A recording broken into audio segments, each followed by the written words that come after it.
Today, in this Flipboard Masterclass, I'll be interviewing Michael Dinich on how he gets millions of free traffic to his website from Flipboard every single month. Plus, you'll learn his actual process for doing this himself, how long it takes, and how he recovered his site's traffic after the updates by using Flipboard. Let's go. So, what is A Flipboard is a content creation platform where people can go and discover new blog articles, YouTube videos, images, different types of content.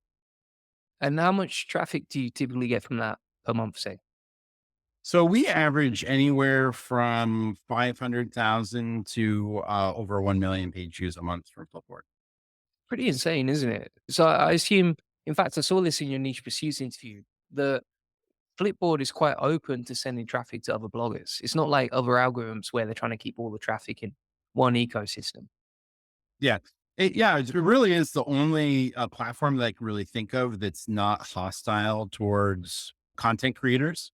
Everything else, Pinterest, Twitter, Facebook, they want to keep people in their ecosystem and they don't want to send traffic out. Where Flipboard is very much stumble upon, if you remember that, or Dig back in the days before Dig shut down their website and moved over to Facebook. It's very simple, similar to that. Just recommends content to people that they can like, and they can follow content producers or content curators that they like and see the content that they're reading and read along with them. It's pretty crazy because when I went on Flipboard, for example, and I'd never been on it before recently, I felt like almost going back in time, like you say, with Stumble Upon or something like that. But obviously, a lot of people still use it and it's still getting a lot of traffic. Yeah, it's not as big as some of those other platforms. Compared to Pinterest or Reddit or whatever, I'm sure it's a baby site, but it's still very big. I was talking to some people about it recently, and they asked me how many users are on, or am I going to be able to get enough traffic or anything from it? And they're comparing it to TikTok. And obviously, it's nowhere near as big as TikTok. But what's different than TikTok or Facebook or any of those platforms is people go to those Facebook to interact with all different types of content. They go to check out the stalk their exes. They go there to visit pictures of their grandkids. Maybe they want to read some articles or whatever, right? They go in there to type out how horrible their experience was at the buffet or whatever, but they're not necessarily there to read articles. Even though Facebook might be very big, the amount of people that are actually interested in reading blog posts is arguably quite small. Whereas with Flipboard, it's much smaller, but people are there to read and be exposed to new content. It's a much more audience that's much more interested in reading articles. And we've had a couple of people tell us, how big is my niche on Flipboard? And I've gone in and I've searched a couple of terms, and we find that like 20, I think like something like 20 million people are following the hashtag food. A couple 100,000 people are following hashtags like DIY. For most niches, there's plenty of people on there interested in the content that they produce. And let's say someone watching this wants to get started getting traffic to their website from Flipboard. What's the step by step process like? It's pretty easy. It's similar to setting up any social media platform. It can be a little, intimidating if you haven't set up a Flipboard profile before, but it's really just as simple as setting up a Twitter account. You pick out a name, you pick out a hashtag, you put a little description into your website, and then you have to set up magazines, which this is where it's maybe a little bit similar to Pinterest. So magazines are like a board, and they're just really groupings of topic ideas. So you might make a couple of different magazines in your niche for you to flip. And basically flip means sharing your content into those magazines so people can read them. And so, how would you figure out what to create magazines around? So what I like to do for my websites and the websites that we work with is we will typically make a magazine for all of our category sections on the website. Any category on our website that we publish at least one new article to a week, we'll make a magazine. We'll make a magazine for it. For example, our main website, we have a travel section, so we make a travel magazine. We have an entertainment section, so we'll make an entertainment magazine.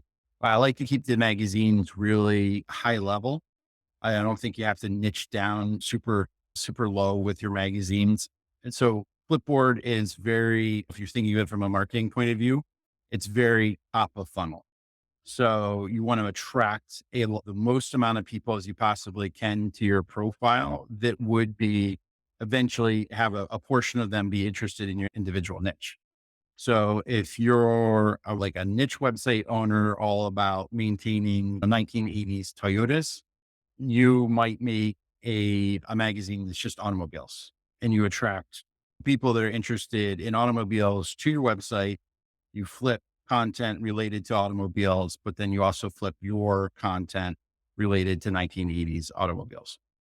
Yeah, that makes sense. So it's almost like when you build out, say, a topical map for a website, instead of setting up categories like you would on a normal website, you would set up magazines on Flipboard. Correct. Yeah. And then how many magazines would you say is optimal? About 10. If you have a really big website, you can maybe go a little bit bigger than that, but you can get spread too thin on Flipboard. And one thing that we've really found with magazines is activity is key. If you're not posting at least once a day into those magazines, then they go stale and people don't follow them and they don't get any traction. If you have enough content and you produce enough content and you're active enough to maintain 25 magazines, it'll definitely do that. However, if you're only publishing a couple of times a week, then you might be able to get away with 5 or 6 magazines. Yeah, that makes sense. So then you would have 10 high level magazines. You want to post at least once a day to each of those magazines. And can you repost like the same content or you have to aim for new content each time? So you can repurpose your content. However, so there's some peculiarities with Flipboard. So when you flip an article to Flipboard, it typically only gets traffic for a couple of days. Okay. And so and Flipboard really likes new content opposed to old content. And it's so if you've shared an article to Flipboard and then you go to flip it to Flipboard again, a lot of times it's going to pick up the old published date from when we first shared it. And that old published date is going to limit how viral that could go on Flipboard. That makes So sense. what we'll often do to get around that is we'll actually make clones of our content and canonical link back to the original. So if we have, let's say, recipe roundup post that goes out in January, like 10 best recipes for your Super Bowl party, and we want to send that again out for March Madness, we'll clone the post, change the headline slightly, canonical back to the original, share that on Flipboard. And then after it's run its course, then we'll delete that clone out and replace it with something else for the following month. Nice. So then you can repost old content, but it looks like new content to Flipboard basically. Kind of like a Absolutely. bit. Yeah, Absolutely. yeah. And there's a right and a wrong way to do this. So don't just start spamming Flipboard. I'm not advocating spamming Flipboard with the same piece of content like every No single spam day. it, please. Yeah, Yeah, yeah. no, please. But we're effectively making new variations of that content for what's going on. We're keeping them relevant because we're making the headlines relevant to what's going on, or maybe changing the featured image. But the clone, so you can hack it all up. It doesn't have to be for SEO. So we can maybe change the intro a little bit, take a little bit out, maybe add to it, personalize it a little bit for what's going on in that period of time, and repurpose it. So for example, for our main website, Wealth of Geeks, we're all about all kinds of geekiness and fandoms. May 25th is Geek Appreciation Day. So we'll take a bunch of our like maybe geeky roundups and we'll repurpose them and share them on Flipboard. Hey, here's the 10 best geeky movies to watch during Geek Appreciation Day, or here's the 10 best video games to play for Geek Appreciation Day. That's cool. And then does this work for any niche? Because I know obviously that's your niche and maybe it's quite visual, but does it work for any sort of niche? Let's say, I don't know, you're in something that's not visual. Yeah, it would. You would want to try to find a good image for that. And I understand because Flipboard is a content curation engine. It's not really SEO driven. So people don't really search for it. People see the headline, they see the featured image, and they see about up to maybe 500 characters of the description of the post. So you have to win people over with your headline, your image, and that little bit of description that you're given. So people don't go there looking for the best chocolate chip recipe to make. So they're scrolling around and you have to catch their attention with a good image. So if you're in a niche that's maybe boring and it doesn't let you make good images or it doesn't have good images, then you might want to use like maybe an AI tool and make a really mid journey or something and make a really cool or fun image, even if it's a little abstract, something that will catch the people's eyes. And you want to use a really nice and exciting headline opposed to a lot of times with SEO, I think, and I talk to a lot of bloggers, they tend to use very boring, very dry headlines. I would argue that they're probably not that great for SEO, but still, if you're trying to rank for best chocolate chip cookies, I know a lot of bloggers will literally just use the headline best chocolate chip recipe, cookie recipes. And that's boring for Flipboard. That's not going to move the needle. So you want to make the headline something kind of sexy or clickbaity, if you will. The best chocolate chip recipes you've ever had. That's lean, but you get the idea. You want to punch it up a little bit with your images and your description. But pretty much every niche works. And if you have a niche that's maybe like really specific, for example, parenting a 6 months year olds or 6 months olds, right? Then you might just maybe that audience is a little smaller on Flipboard. There's definitely going to be some parents that have children 6 months or younger. So you just start thinking about, okay, what is that? What is that niche a sub niche of?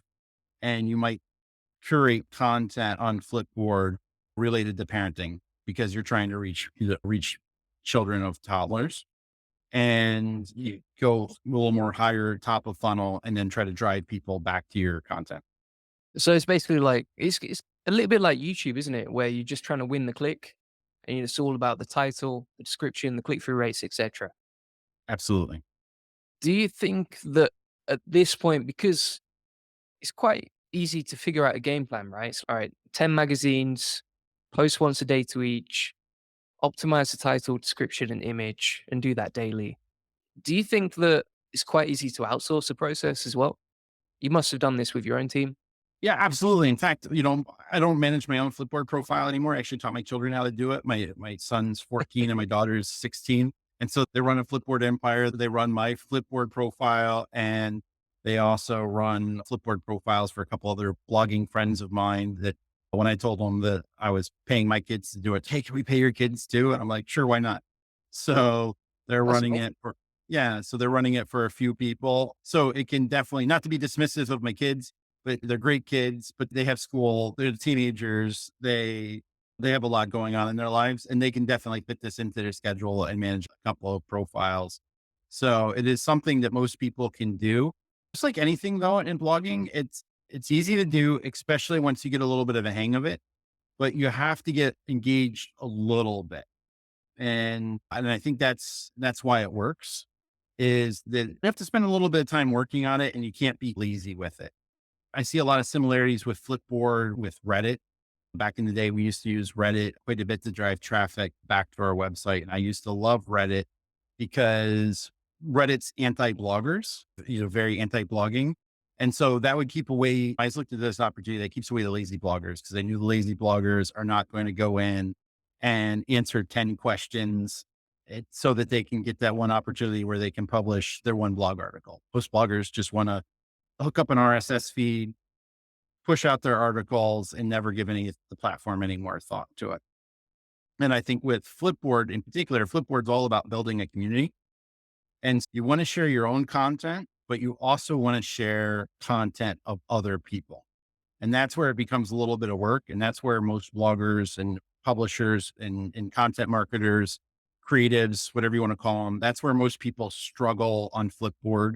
And then I would argue for most social media platforms because they only want to share their own content because they can say, okay, if I share my own link, I get to click back. I see the direct results for that. That's good for me. Where on Flipboard, you really want to build a community of people that follow your profile. And so that way, when you have something to share on Flipboard, the people are there to see it. If you just keep sharing your own content, especially starting off, you don't have the followers, the people aren't there to see it, and you're not going to get a whole lot of results until you slowly start building up a little bit of results. And like a little bit of traffic. So what we like to do is we'll actually we're flipping as much as 300 articles a day to our Flipboard profiles that are not our own content. So we Wow. go into Flipboard, we go to the For You section, which is like the main page of Flipboard. Think of it being like the main page of Reddit or the homepage of those kind of places. And we look and see what topics are related to what we published. And we look and see which topics are trending or we think could end up going viral. And then we'll reflip all of those into our magazines. And what that does is it increases the engagement, it increases the amount of followers we get into our magazines so that when we do flip our own content into those magazines, there's actually somebody there to read it. That makes sense. So then you're leveraging other people's viral content as well as your own to build a Absolutely. following quickly, right? 300 flips a day. How does one human do that? It That's not sounds a like a lot. lot. Yeah, It yeah. sounds like a lot, but it really, we break it up. We're breaking it up into about 20-minute, 30-minute chunks of time. And we just do that 3 times a day and go in and do about 100. We just have somebody log in, either one of the kids or one of my VAs log in, into the homepage, flip a couple of articles, refresh the screen so it repopulates with new kind of recommendations and flip those. And we do that a few times and then log off. And sometimes I'll even help out a little bit. So maybe I lied a little bit when I said I don't manage it at all. I do have Flipboard on my phone. So sometimes I'll check in while I'm just waiting for the kids picking them up from a friend's house or something. I'm waiting in the car. I'll pull up the app and I'll maybe flip a couple articles myself too. So it really doesn't take a whole lot of time. I think to manage a Flipboard profile, it could be done less than an hour a day. And compared to Pinterest and those other places, Pinterest is still great, but I've looked at trying to outsource people, VAs to manage my Pinterest profiles. We've tried outsourcing them for Twitter and other social media platforms. And compared to the amount of work that people do and the amount of results they get, and then compare that to Flipboard's definitely had the highest return on investment of those other platforms. That's pretty crazy because no one really talks about Flipboard. Yeah, that's what I love about it. Why do I want to go to the place that everyone knows about? Everyone's selling a course on how to do it.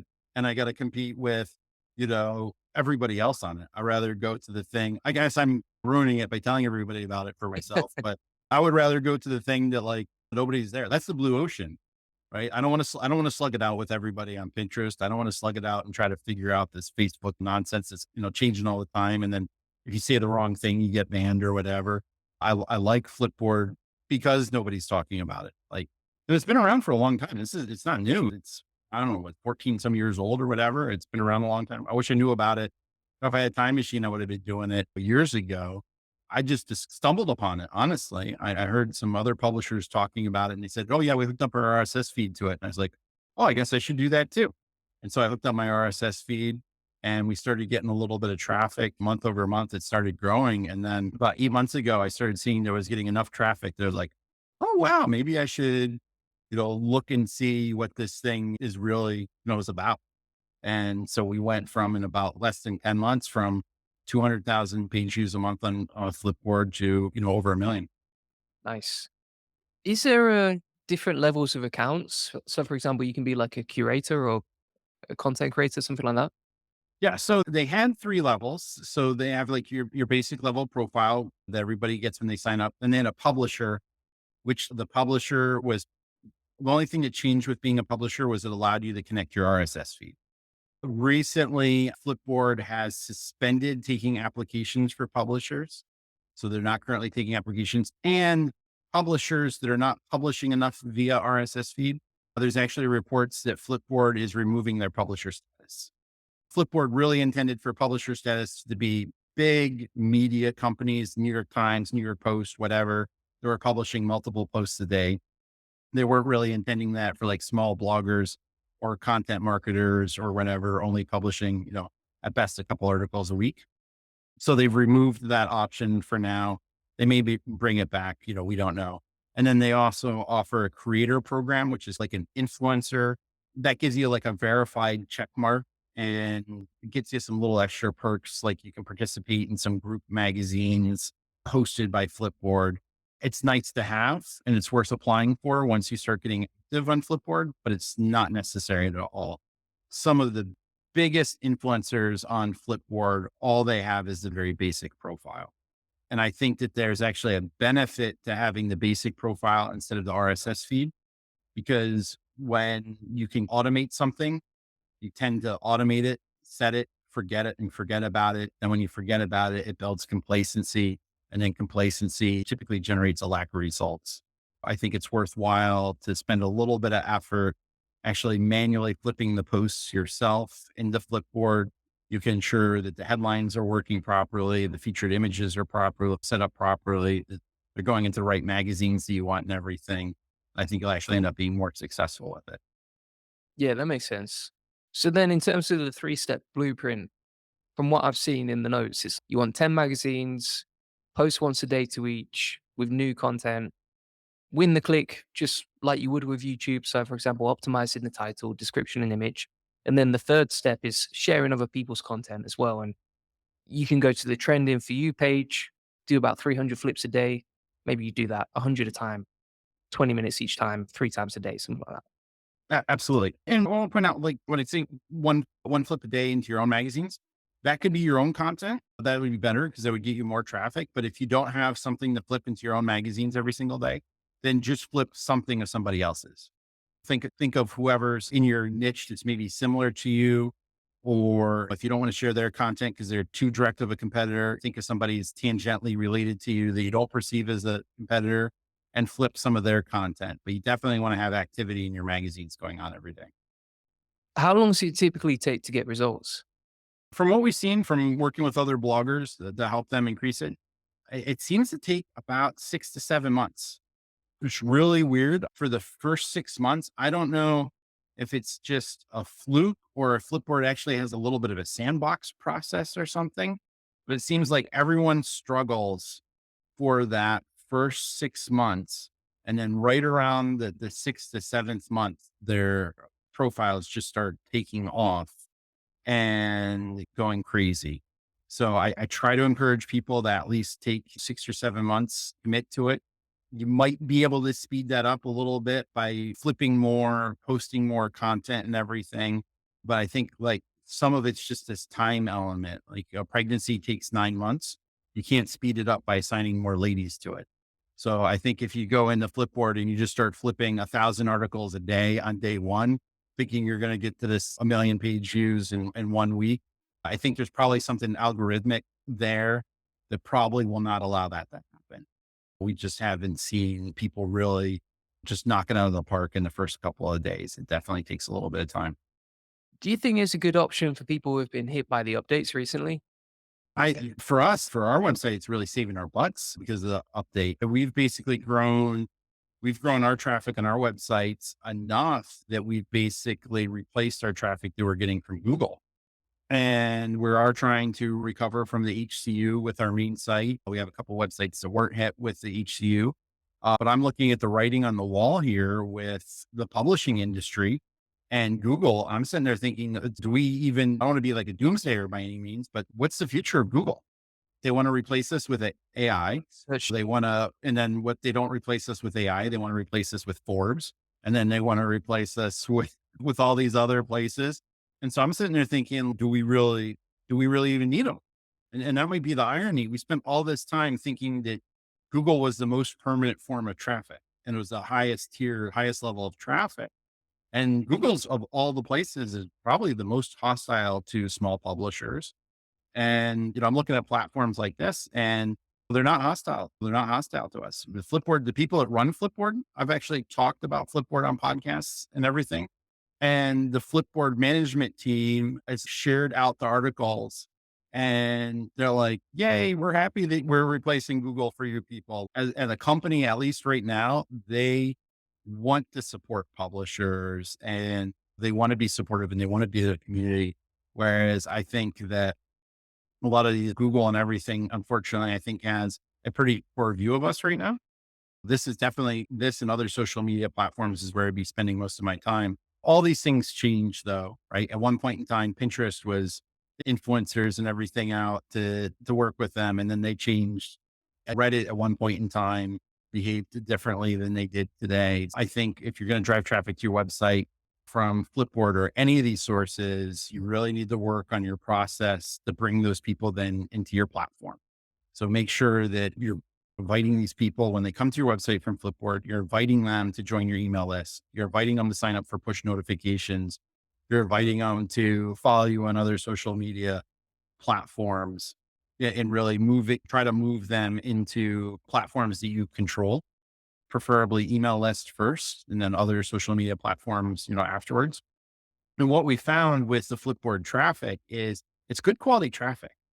Email signups, from the traffic has been really good. RPMs from it have been really good. The engagement with the site's been, really good. The RPMs are similar to, just about any other social media platform. I have a couple of sites where the Flipboard RPMs are better than Pinterest, and I got a couple where they're slightly lower than Pinterest. So I'd say that averages out to about the same. And they sign up for the email list, which is absolutely great. We put an exit intent pop up on some of our articles where when we know people are coming from Flipboard, because we made the article just for Flipboard, when they go to exit the article, it'll give a pop up and it'll say, hey, follow us on Flipboard.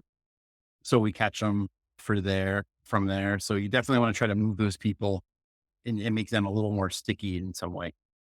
Yeah, I think that's the main thing, isn't it? Like just taking that traffic that you don't own and enjoying it while you do, but making sure that you always convert it into that email list. Because what I've seen, for example, 5 or 10 years ago, we still get very similar open rates to what we get now. It's like email is the most evergreen source of traffic I've ever seen. It is. And it's so important now with Google kicked the can down the road, obviously with cookies another year, but with cookies going away, possibly eventually, email is very important for boosting RPMs if you rely on for ad revenue for supporting your website. Even if you don't rely on ad revenue for your website, if you're a content marketer, affiliate marketer, whatever, your email list, that's really where the money is. Being able to offer them products, offer them affiliate offers and different things, promotions. That's where a lot of the money is. So you definitely want to try to move that traffic into that platform. Yeah, like I saw, for example, just going back to that issue with the likelihood and the future of publishers on Google, it looks quite ominous. Like, for example, you retweeted Lily Ray, I think recently, about 5 travel bloggers, all of experience, all going all the way to like Machu Picchu to get the pictures and the videos and still getting absolutely smashed during this update, right? Absolutely. Yeah, it's sad. Then the problem is if they do everything right and Google's still not going to let them back in or let them get any traffic, what do they do? And then, what's really frustrating, to that is we're seeing SGE is, they're actually using people on page 2 of Google for their AI to answer the question. So it's not good enough for them to rank and send traffic to it, but they're going to steal the answers for it, which is just, it's really quite upsetting. We got hit pretty hard with Google and because I helped teach some people how to grow their blogs, it really hurt my ego. And then as time and time has gone on, I'm sitting there thinking, do we even need Google anymore? If we can get traffic from places like this, Pinterest, social media and everything, build an email list, maybe Google is going to end up finding out that they needed us a lot more than we needed them. It's a crazy one. The other thing I've seen recently with the updates, let's say since all the drama of last month and the March the 5th update, is that it's not, for example, AI content sites that they got hit with manual actions, but I'm not seeing any real algorithmic situations. But it's like actual bloggers with genuine experience, actual businesses located in like the US with pictures of their factory and everything like that. Like really good sites with serious experience have been hit. And one of the commonalities actually I've seen between all of them is for example, if you look at the Google publisher case studies that got hit, like a lot of those publishers who have been trophy case studies for Google on their site have been hit during the helpful content update and also the latest update. It seems like a lot of sites who are monetizing with ads have been hit. Have you seen Yeah, any absolutely. Yeah, correlation that with was that? absolutely, that was us. We got one of those Google for publisher features last year. We got with them. They talked to us. They wanted to send somebody out. We ended up doing everything remotely, did the whole interview and everything. They said how great we were. They said how cool everything was. And then they humored us in the update. And then they hit us with a penalty back in March on the main site, and we're fighting it, and it's horrible. But luckily, we've been able to replace the traffic that we've lost from Google. We've been able to replace with Flipboard and other sources. We're chugging along, looking at what our options are because we sent in some appeals and they haven't gone so well. So we have a new tech team and everything working on it. And I definitely want to get back into Google. But like I said, as time goes on, I'm sitting there thinking maybe this is the best thing that happens. I like that. I like Flipboard, for example, because we can do what we want to do. We don't have to worry about optimizing for SEO. We can write the headlines that we want to write. We can use the featured photos that we want to write. We can repurpose our content and clone it and not have to worry about it. And so it has taken off in a lot of ways. It's taken a lot of pressure off, and it's made producing content a lot more fun. Honestly, I think these kind of platforms are a little more fun. Producing content's from a little more fun. You don't have to go super long with it. It can be more snackable content and everything compared to SEO traffic. I think that's quite an inspirational lesson of resilience as well, right? It's like you might have got clapped by Google and hit a bit of a penalty there, but that actually made you become a better business because now you get traffic from more sources and you can create the content you want to create. You're not bound to the algorithm and the algorithmic needs of SEO, say.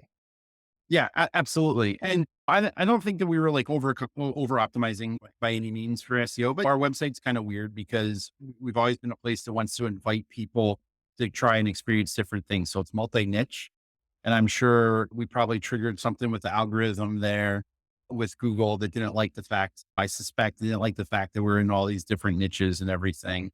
But that kind of quirkiness and uniqueness does well on social media. And particularly, it's finding a home on Flipboard. We're going to lean into it and hope that we get back into Google, but we're not losing any sleep over it at this point. Yeah, good on you. Have you tried much YouTube SEO as well? I haven't. Video is something I need to get into a little bit more.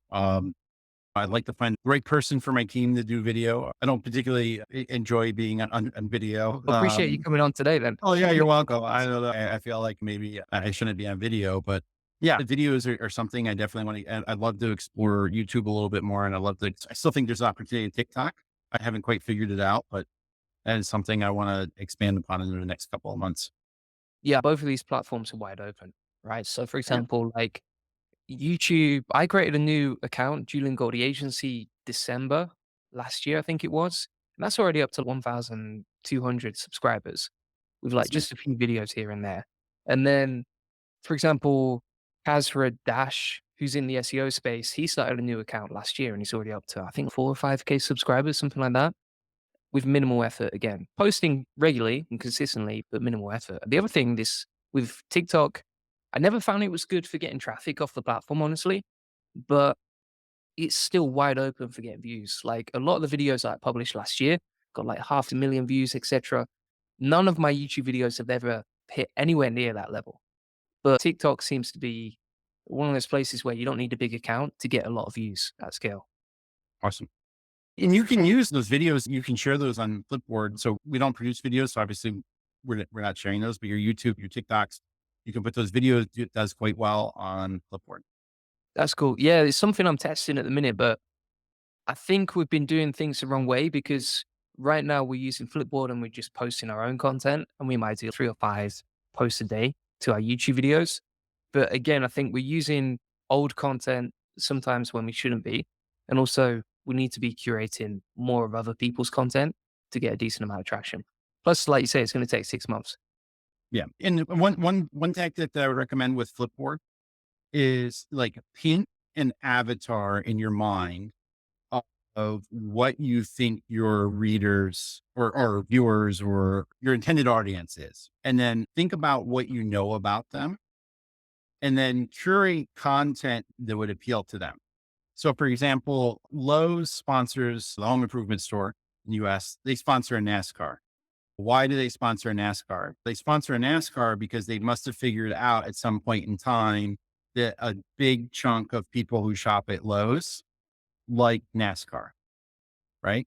So if I was Lowe's and I was making a Flipboard profile, I would make a magazine about NASCAR as well.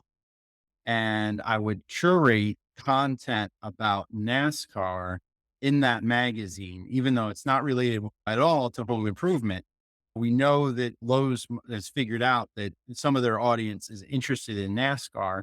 So that means some NASCAR people are interested in shopping at Lowe's. And that's a way to attract people to the profile. And when they start following that magazine, when Lowe's starts showing content on their profile, though, even about home improvement, those people that are following for the NASCAR stuff are going to see it. Mm. So if you were like a Jeep dealer, you would maybe make a magazine about fishing and camping and road trips, not just a magazine about automobiles, not just a magazine about Jeeps. Think about those things that your audience is interested in. So if you've ever done like a survey of your audience, what other things are they interested in? Obviously, they're interested in SEO, but they also interested in AI. And then you might make a magazine that's all about AI. And whenever you see viral content on Flipboard about AI, then just flip it into that magazine, right? When you log into the app and you see something, oh, this has 100 flips about this new warning about this new AI thing or something, you flip it into the AI magazine because a lot of those people are also going to be interested in SEO. If you're a food blogger, or example, then you might add things that are tangentially related to food. Travel pairs really well with food, obviously, because people like to eat when they go on vacation, and when they come back from vacation, where they talk about everything they eat when they're on their trip.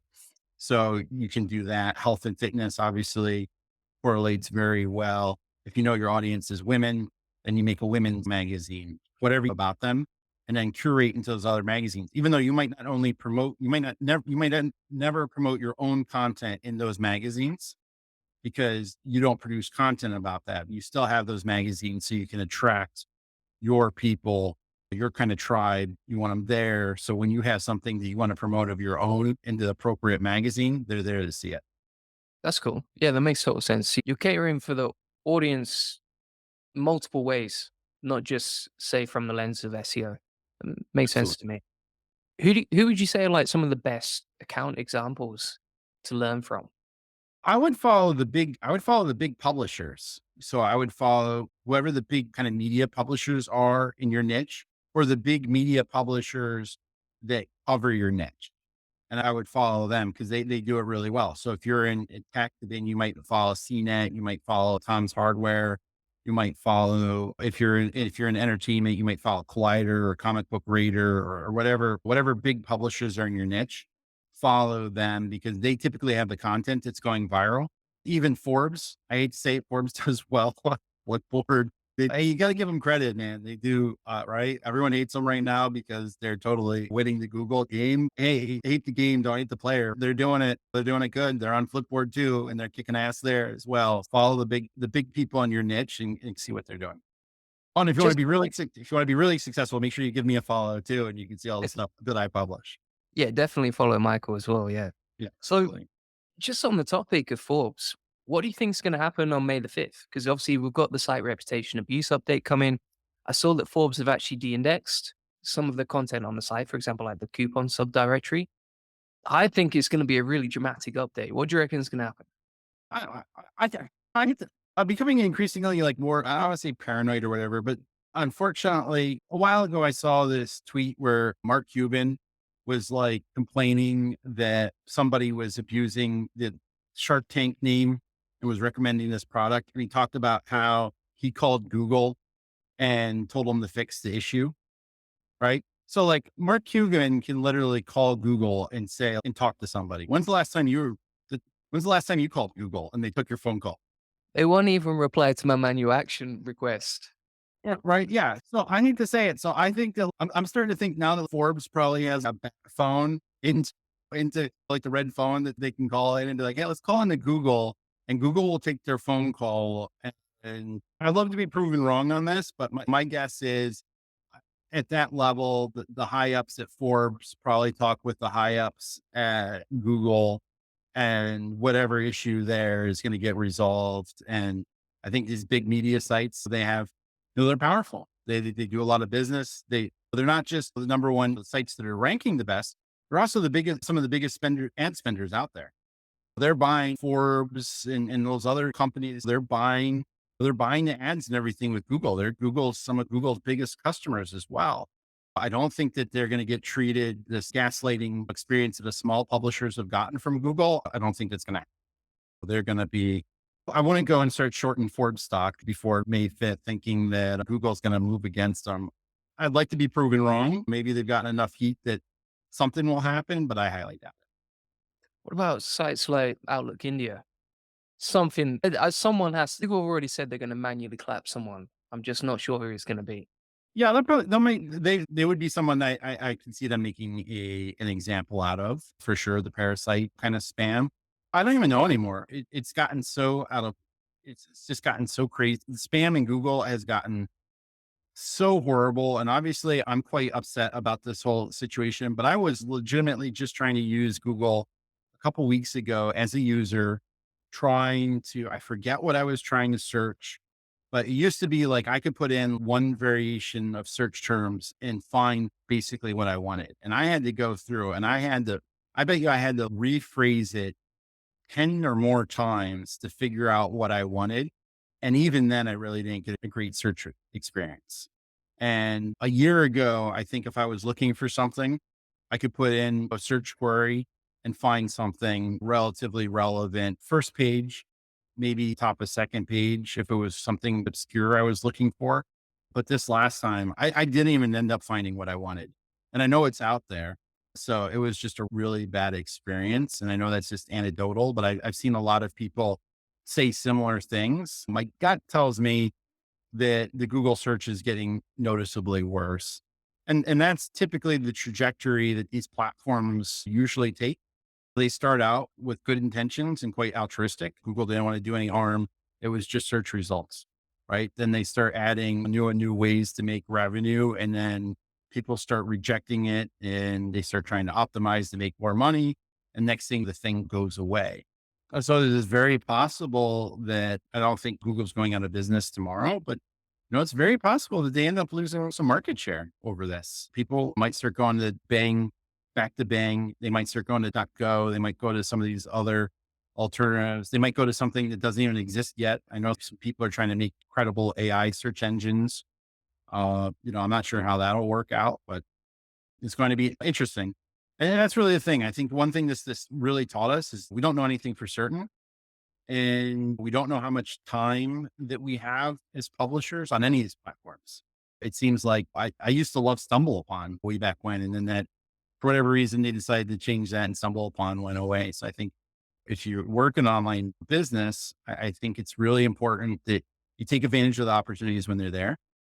You make hay while the sun's shining, and hopefully you're building up multiple sources of traffic and revenue.